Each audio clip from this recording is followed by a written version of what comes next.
परावाणी भनेको सबभन्दा पर घरको पर ब्रह्मको परिचय गराउने वाणी परावाणी। सोसम वेद जसलाई तारतम ज्ञान भनिएको। पश्यन्ती भनेको हेरेर देखेर सुनेर अनुभव गरेको वाणी। मध्यमा भनेको साधु सन्त महापुरुष ऋषिहरूले बोल्ने वाणीलाई मध्यमा वाणी भनिन्छ। वैखरी वाणी हामी यो चलन चल्तीको भाषा सबैसँग परस्पर सम्बोधन गर्ने भाषालाई वैखरी वाणी भनेको। यी सबै वाणीको आवश्यकता पर्छ। सन्तले देखाएको बाटोमा यात्रा गर्दा गर्दै पाउने ज्ञान, जो अन्तिम लक्ष्य आत्माको लक्ष्य दिव्य परमधाम अनि आत्माको गन्तव्य स्थान पत्ता लगाउने वाणी यो परावाणी। धेरै अनगिन्ती प्रसङ्गहरू छन्। हामीले त एकवटा यसो प्रसङ्गलाई कोट्याएर अलिकति एउटा चौपाईको मात्रै विवेचना गरेको हो। यहाँ दिवसका प्रसङ्गमा जति चौपाईले पुष्टि, तारतम्यले पुष्टि, विभिन्न शास्त्रका श्लोकले पुष्टि गर्दै गर्दै हामी कथा श्रवण गरिराखेका छौँ। त्यस कारणले पनि औपचारिकता मात्रै दिलाउन लागि मात्रै भए पनि एक दुई चौपाई हामीले विवेचना गर्ने गरिएको हो। मनुष्य जीवनको महत्त्व बताइएको। सृष्टिका वर्णन आए थोरै किञ्चित मात्रामा। गुरुका पासमा बसेर महिनौं दिन वर्षौं दिनसम्म अध्ययन गर्दा नसकिने श्लोक चौपाईहरू 6-7 दिन भित्रमा पनि दिनको 4-5 घण्टा बोल्दा त के नै बोल्न सकिन्छ र। तैपनि धेरै प्रसङ्गलाई प्रश्न पार्नु भएको छ। मानव जीवनको महत्त्व हामी यो संसारमा जन्मिएपछि प्रकट भएपछि हामीले गर्नुपर्ने कर्तव्य के, अनि कति शुद्ध भएपछि मात्रै त्यो ज्ञान हामीलाई मिल्दछ। ज्ञान मात्रैले पुग्दैन, ज्ञान सँगसँगै प्रेम चाहिन्छ। कुनै चिज सुरुका दिन नै हामीले भनेका थियौँ, दोस्रो दिनमा परमात्माको भक्तको ज्ञान पनि चाहिन्छ, प्रेम पनि चाहिन्छ। ज्ञान र प्रेम चाहिँ एउटा सिक्काका दुईटा पाटा जस्ता हुन्। मलाई ज्ञान भई पुग्छ भन्दा प्रेम अधुरो रहन्छ। अनि ज्ञानी बन्नु चाहिँ बहिरो जस्तो हुनु रहेछ, प्रेमी बन्नु चाहिँ अन्धो जस्तो हुनु रहेछ क्या। ऊ ज्ञानी मात्रै भयो भने मै ज्ञानी छु नि भनेर अभिमान आउँछ, अरूको कुरा सुन्दैन। अरूको कुरा नसुनेपछि ऊ बहिरो भयो। प्रेम गर्नेले प्रेमीले एकोरो नजर लगाएको हुन्छ। ऊ प्रेमै मस्त हुन्छ, दायाँ बायाँ हेर्दैन। त्यो दायाँ बायाँ हेरी चेष्टा गर्ने भने ऊ अन्धो जस्तो हो। ज्ञान पनि चाहियो, प्रेम पनि चाहियो। अर्को उदाहरण चाहिँ ज्ञान र प्रेम बरफ र पानी जस्तो रहेछ। बन्न चाहिँ पानीबाटै बरफ जम्ने हो। कहिलेकाहीँ जमेको पानीको डल्लो त्यो बरफ बनाएर कसैले डेङ्ग परबाट हिँड्कायो भने उसको टुटेलको उठ्छ। ज्ञान त ज्ञान हो नि। कहाँबाट बनेको? प्रेमबाट बनेको, पानीबाट बनेको। तर पानीले हिर्कायो भने ऊ भिज्छ मात्रै, उसलाई असर गर्दैन। हो वचन प्रेमको छैन। त्यही प्राणनाथीले वाणीमा पनि मेरे मीठे बोले साथ जी हुआ तुम्हारा काम, प्रेम में मगन होइयो खुल्या दरवाजा धाम। मीठो बोल्यो भने नहुन आँट्या काम पनि एकदम तुरन्त भइहालिरहेछ। आसपासमा रहेका छरछिमेकी आफ्नो इष्टमित्र अनि कुनै सरकारी गैर सरकारी कार्यालय कुन सङ्घ संस्थामा जाँदाखेरि हाम्रो नहुन आँटेको काम मीठो तरिकाले प्रस्तुति गरियो भने त्यो उतिनखेरि गरेर पठाइदिन्छन्। त्यो प्रेमको यो संसारिक मायासँग जोडिएको अलिकति स्वार्थ बसेको ठाउँमा त त्यस्तो कार्य उतिनखेरि हुन्छ यदि भने त्यही नम्रता, त्यही विनम्रता, त्यो झुकाव सधैँभरि राखियो भने हामीलाई धामको दरवाजा कहिले बन्द नहुने रहेछ। कसैले सोध्छ म तपाईँको घरमा कहिले आउँ? अरे आउनुहोस् न, जहिले जुनसुकै बेला आउनुहोस्। तपाईका लागि मेरो दरवाजा घरको ढोका 24 घण्टा खुला छ भने के भयो? स्वागत भयो, प्रेमको स्वागत भयो। प्राणनाथजी भन्नुहुन्छ मेरे मीठे बोले साथजी। साथजी सम्बोधन गर्नुभयो, हुआ तुम्हारा काम, तिम्रो काम हुन्छ सब भयो भनी जान। तर प्रेममा चाहिँ मग्न बनिराख, डुबिराख ज्ञान भक्तिमा।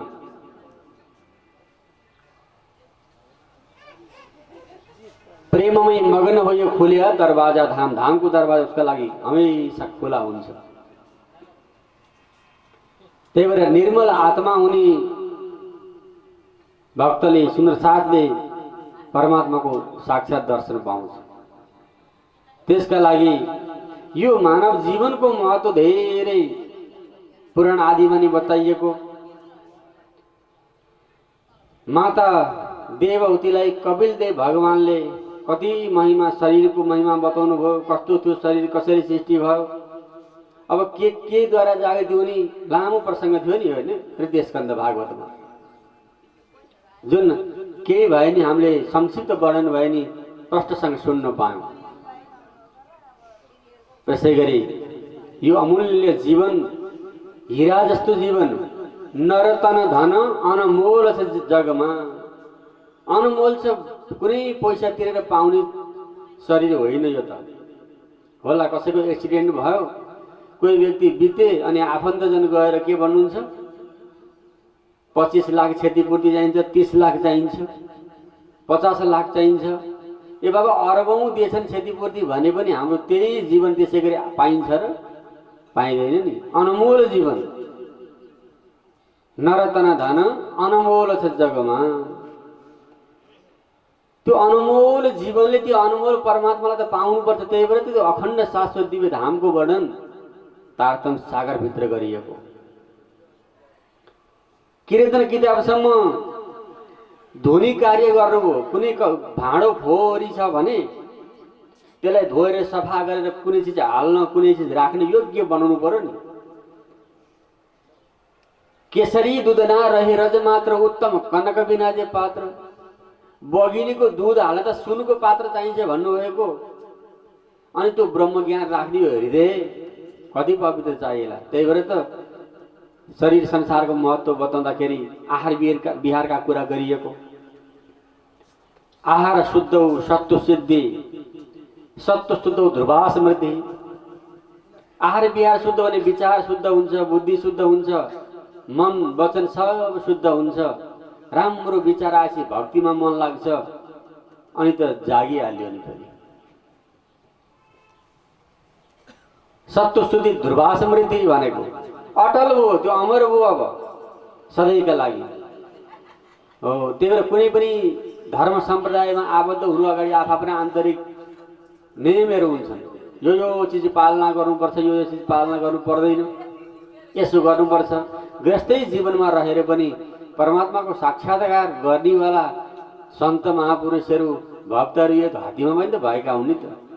जसलाई प्राणनाथजीले धेरै पटक नाम उच्चारण गर्नुभएको छ। नरसिंह मेहताको, सूर्यदासजी, मीराबाई, कयौं भक्तहरू छन् जसले यो संसारमा परमात्मालाई देखे यो जीवनमा रहिकन, गृहस्थ जीवनमा रहिकन। गृहस्थी जीवन त्यति अपवित्र फोहोरी जीवन होइन, तर त्यहाँभित्रको आचरण पालना गर्ने। त्यही प्राणनाथजीले के भन्नुभयो यहाँ, वृथा कहाँ निगमरे पामी पदार्थ चार।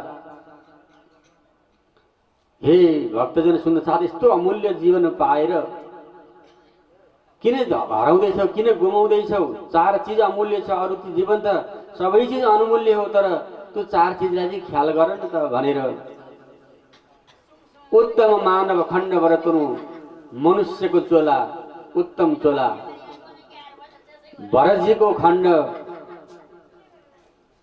अनि 28वां कली, गएको 27वां कली पनि होइन, आउनेवाला 29वां कली पनि होइन। 28वां कली र श्रेष्ठ गुरु सद्गुरुको ज्ञान। यो धरतीमा 4 चिज यसलाई अनुसरण गर्ने। सद्गुरु को त अब प्राणनाथजी वाणीमा कीर्तन गीतामा प्रश्न पार्नुहुन्छ, सद्गुरु साधु वाको कहिए जो अगम की देवे गम हद बेहद दोनों समझावे भाने मन की भरम। सद्गुरु कसले भनियो अरे नाशवान अविनाशी सबैको प्रष्ट बताएर लोकादि लोकदेखि पर रही परमात्माको चिन्तन गराउनेवाला, त्यो ज्ञान दिएर दिव्य ज्ञान दिएर हाम्रो हृदयलाई प्रकाश गर्नेवाला र मनको भ्रान्ति मनको विकार मेटाइदिनेवालालाई सद्गुरु भनेको अरे प्रणाजीले भन्नुभएको। त्यही भएर यहाँ भन्नुहुन्छ मनुष्यको चोला चार चीज के मनुष्यको चोला भरतजीको खण्ड जुन हिजो पञ्चम स्कन्धमा भरत राजाले राज्य गरेको भारतवर्षको कुरो गुरुजीले गर्नु। भारतवर्ष होइन भरतवर्ष हो, भरतले राज्य गर्नुभएको। सद्गुरुको ज्ञान र 28वां कली यो महत्व अगाडि बताउनुहुन्छ। सेठी तमने सारी सनन्दे सौंपेछे धनसार। परमात्माले सबै चिज हामीलाई नै जिम्मा लगाउनु भएको। धनसार भकारी गोदामै जिम्मा लगाउनु भएको नि त, तिमीमा देही छै भनेर।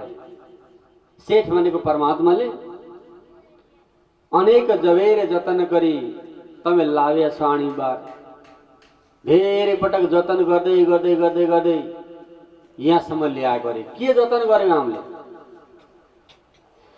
84 लाख जुनी हुँदाखेरि रुख वृक्ष झारपात किरा फट्यारा कमिला किरा पशु प्राणी सबै हुँदा पनि कुनै न कुनै हामीले पुण्य कर्म गरेको सञ्चित भएर बस्छ। अलिकति महिनामा एकचोटि दुध बेचेको पैसा एक हप्ताको चाहिँ राखिदिनु, अर्को हप्ताकोले खर्च चलाउला भनेर ब्याङ्कमा लगेर दुध बेचेको पैसा राखिएला। अनि वर्षमा एकचोटि अनाज भित्राइन्छ। अब अलिकति यसपालि कोदो चाहिँ बेचौँ अनि अलिकति लगेर ब्याङ्कमा राखिहालौँ, काम लाग्छ। अलिकति धान आयो 2-4 बोरा बेचौँ, ब्याङ्कमा राखौँ, काम लाग्छ। छोराछोरीको तलब आयो, आफ्नो तलब आयो, अलिकति चाहिँ खर्चमा राखौँ, अलिकति लगेर राखौँ। के भयो थोरै गर्दा बस्दा धेरै भयो नि त।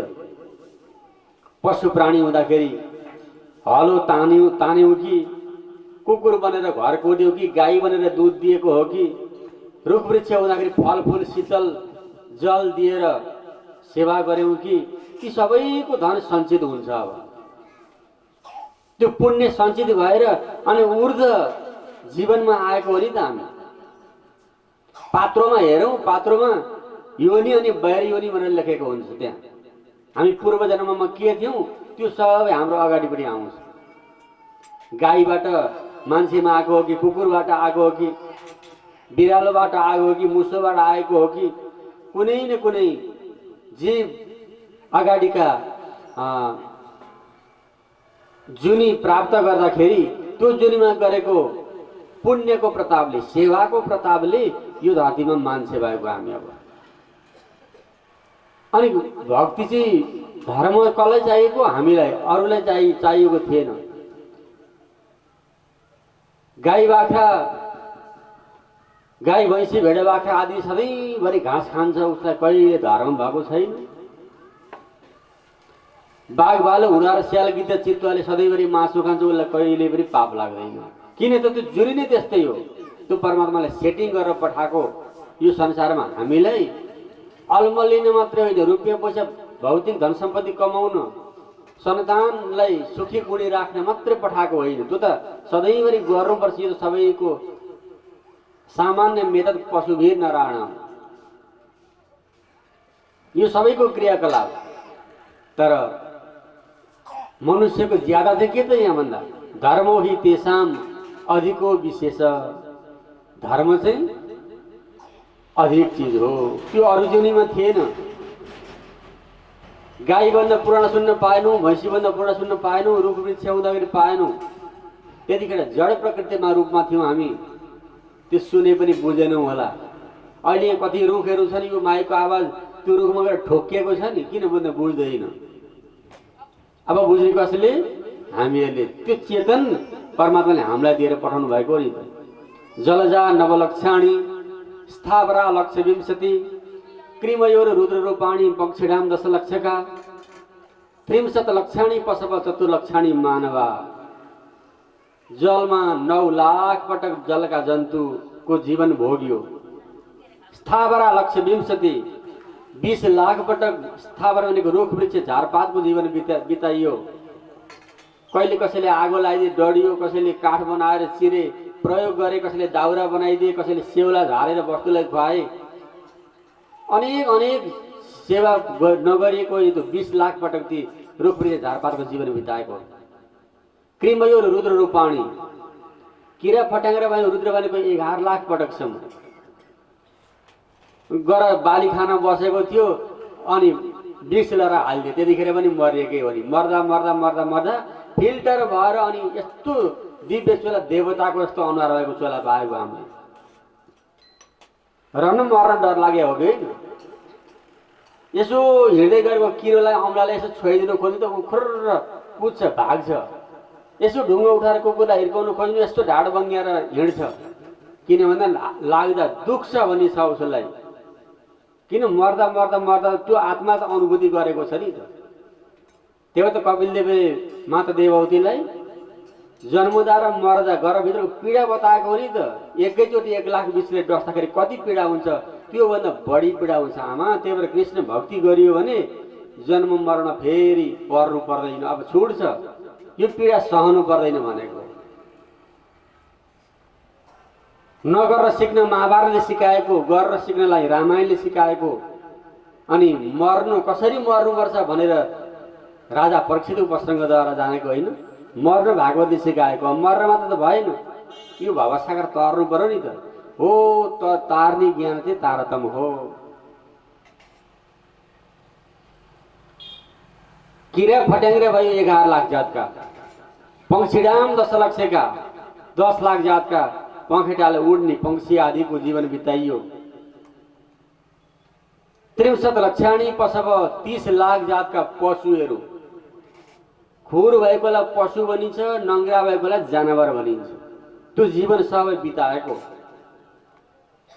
74 लक्षाणी मानवा 4 लाख जातको मान्छेसँग मिल्दोजुल्दो व्यवहार भएको, मान्छेसँग मिल्दोजुल्दो अनुहार भएको 4 लाख जातको जीवन बिताइयो। 74 लक्षाणी मानवा। त्यही भएर प्राणनाथजीले 84 लाख भमिने आव्य आई मतलब देश व्यापार 84 लाख जुने घुमेर अनि अन्त्य आव्या मनुख। 84 लाख हत्या बेस से एवा जन्म तमारो बिजी हत्यानो पार नदी तमे कानै समारो। प्राणनाथजीले भन्नुभयो 84 लाख घुमेर यो जीवन पाएका छौं।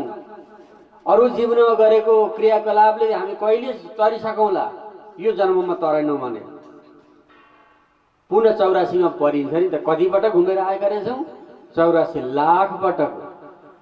त्यही हो त प्राणनाथजी भन्नुहुन्छ, सेठी तमने सारी सनन्दे सौपेचे धनसार अनेक जबेर जतन गरी तमे लाभ्या छ आणीबार। धेरै पटक जतन गर्दै गर्दै गर्दै बचाएर ल्याएको चिज।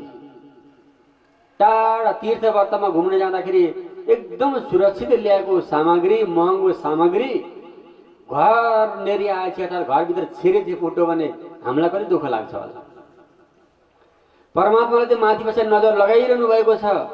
यो संसारमा गएको जीव घुम्दै घुम्दै घुम्दै घुम्दै अब मान्छेमा आइपुग्न आँटेको छ, मेरो भक्ति गर्छ गर्दैन भनेर याद गरी गरिरहनु भएको छ। जब जतन गरेर ल्याएको चिज घरमा आइपुग्छ एकदम काम नलाग्ने गरी टुट्छ फुट्छ नि, अनि त हामीलाई कति दुःख लाग्यो। त्यसैकै परमात्मालाई दुःख लाग्छ नि त।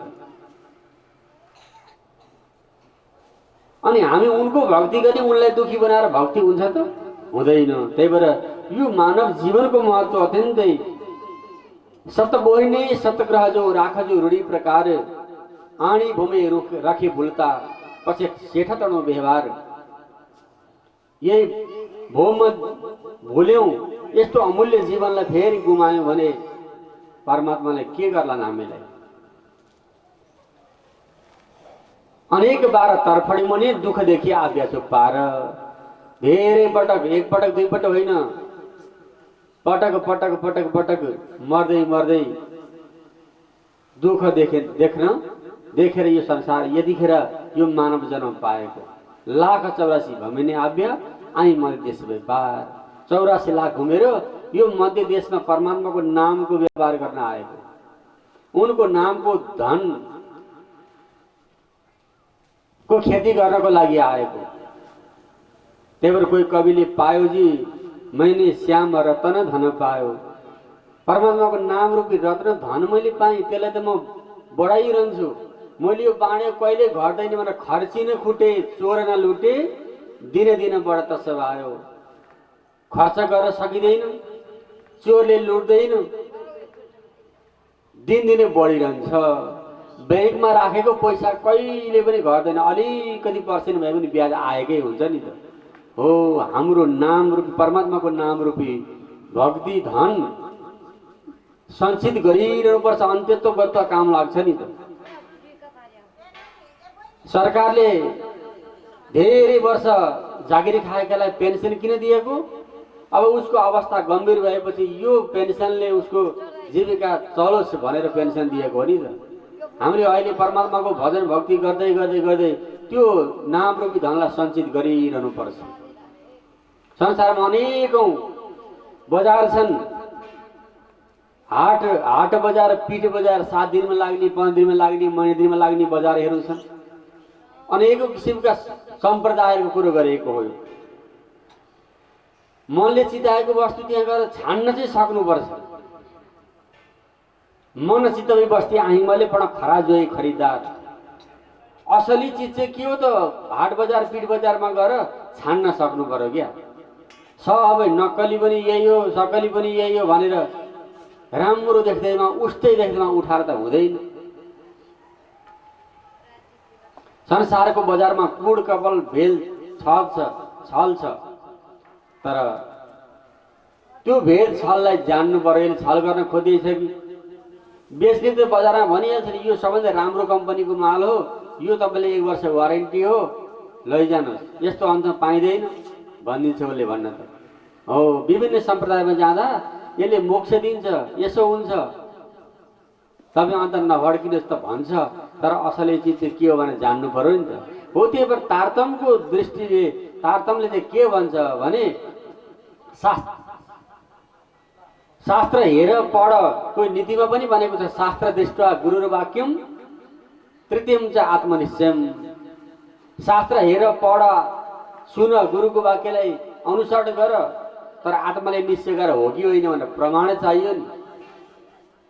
अहिले त्यतिकै सबै कुरा पहिलाको युगमा चलो होला, त्यतिखेर युट्युबमा खोज्ने अवस्था थिएन, धेरै पढेका व्यक्तिहरू हुनुहुन्थ्यो होला पहिलाको अलि केही वर्ष अगाडि, 20-30 वर्ष अगाडि।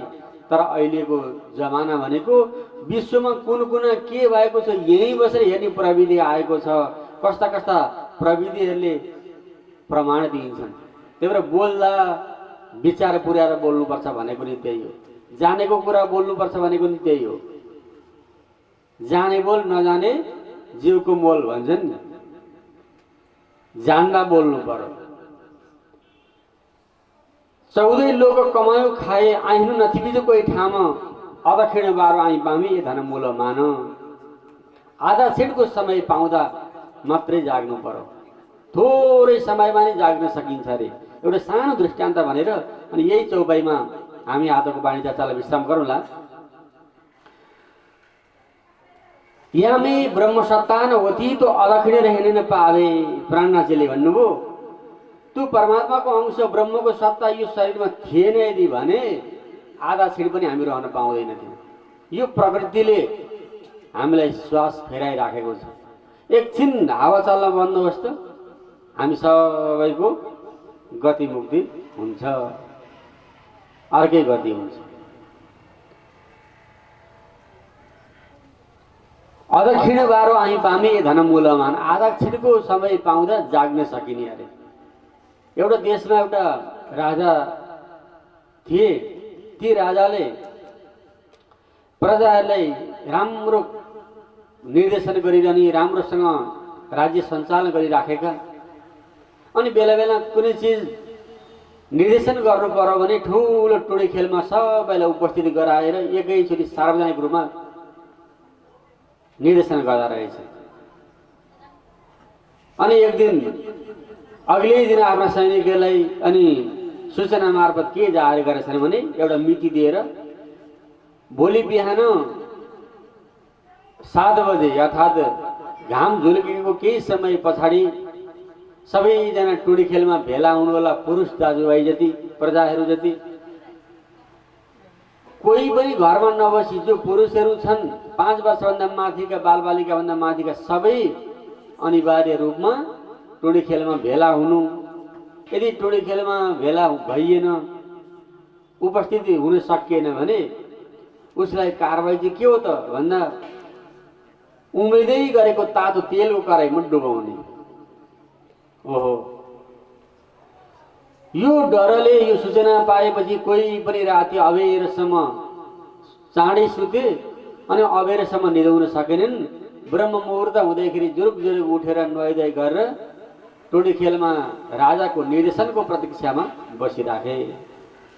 सबै पुगिसके, तर राजाको छोरो राजकुमार सुधनुवा घरमा उठ्दैखेरि अबेर भएछ।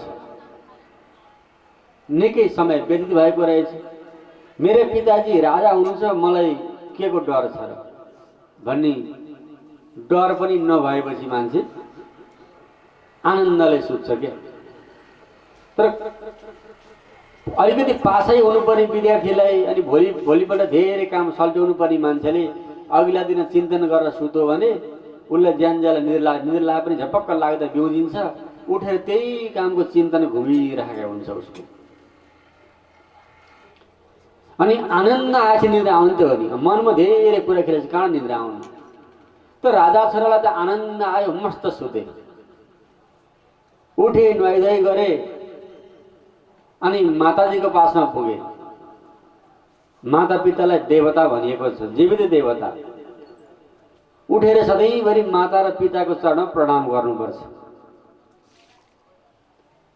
मातृदेवो भव, पितृदेवो भव, आचार्य देवो भव अनि अतिथि देवो भव भनेको।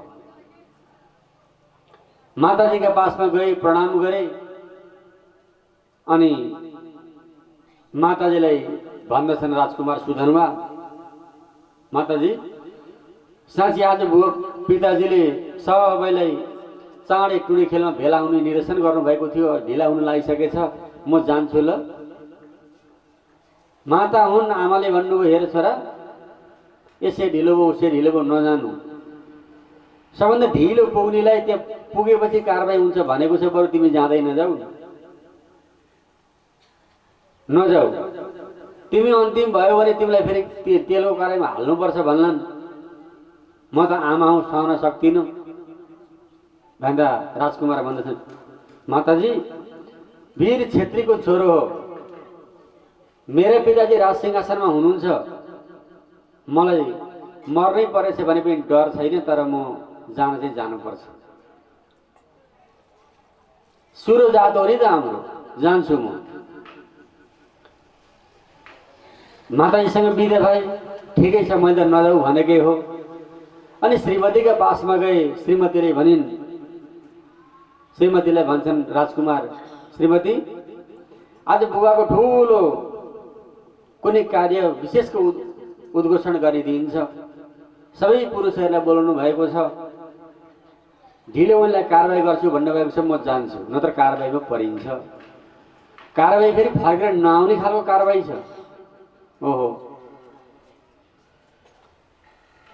रानीले भनिन् राजकुमारीले, पतिदेव नजानुहोस्, हाम्रो भर्खरै विवाह भएको छ, मेरो कोको बाँझो छ, लडाइँमा गएको सिपाही फर्किन्छ फर्किँदैन भर हुँदैन, त्यस कारणले मलाई सन्तान दिनुपर्छ, मेरो कोख भरिदिनुहोस् अनि मात्रै जानुहोस्। ब्रह्म मुहुर्तको समय छ, बिहानको समय छ, यस्तो घात नगर न। हामी मर्ने कुरै आउँदैन। त्यो अहिले मैले यो कुरो पो गरेको त, म जान्छु, पिताजी ढिलो भयो भने फेरि कराईमा हाल्नुहुन्छ, म गएर आउँछु। होइन होइन, मैले भनेको मान्नुपर्छ। अब स्त्री हाट हो, कोख भर्न थाले, सन्तान दिन थाले, अझ विलम्ब भयो। अब उहाँ पुग्दा त सबै गइसकेका, राजकुमारको छोरो मात्रै बाँकी। डगडग एकदम घोडा चढेर पुगे।